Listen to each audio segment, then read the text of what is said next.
Welcome back to Licorice. We're working now on Parshas Chayei.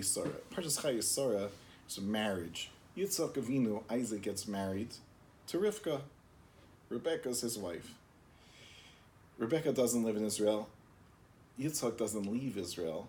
So Eliezer's the one who's sent, and Rivka comes back to Israel. She never was there before. Her first trip to Israel, and she's going to marry Yitzchak. That's what happens in this week's Parsha. Torah says, Atisa Rivka is a now Vatiris Yitzchak, Vatikach Hatzif to discuss.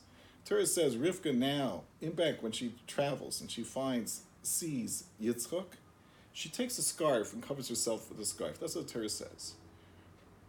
Why exactly? Torah doesn't say why. Rashi's working on explaining this, what's happening.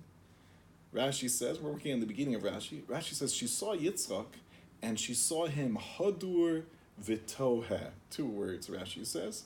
Hadur means beautiful. Yitzchak is a beautiful man. Vitohe.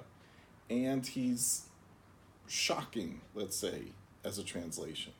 So the Maor Vashemesh wants to work on this bit of Rashi. What's it mean, Hadur Vitohe? These words that Rashi describes.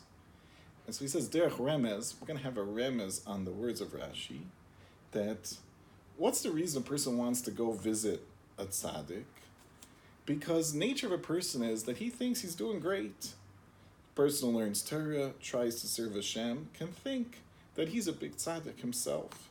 However, when he goes to see somebody who is a bigger tzaddik than himself, then he feels fear, awe, because he sees that his actions are not so significant and somebody's able to do it better. And so he falls a little bit from his own madrega because he thought he was a big tzaddik, and now he sees he's not as big a tzaddik as he thought he really was.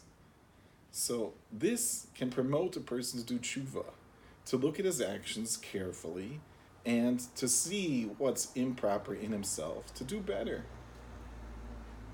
When he sees a tzaddik, sees someone greater than him and serving Hashem, so he also increases his midah of busha.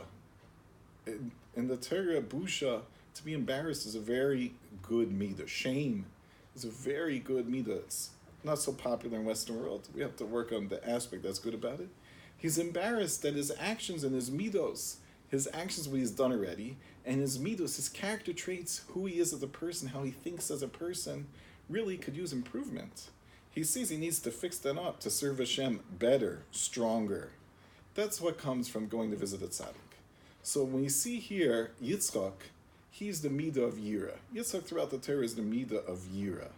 Yira, fear. Olam tshuva. And also, Yitzchak promotes tshuva because he's leading his generation that they should fear God. Realize they don't control the world, God does. It's about time that I make a realization that the world is God-centric. Put God in the middle.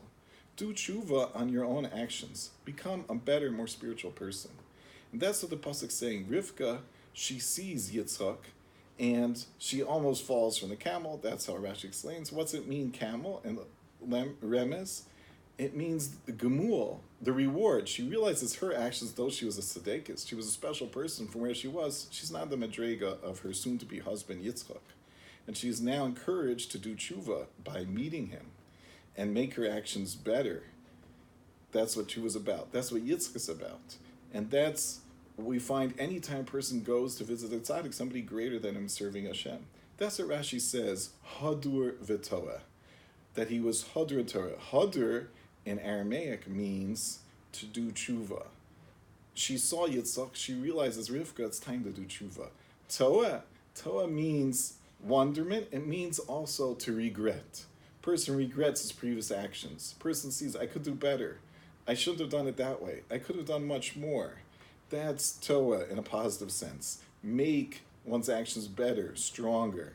Work positively in the world of tshuva, and that's really the opportunity that she sees. That's what she sees, that's what she goes forward, and that's what she appreciates in her meeting, her first meeting with her husband Yitzchak.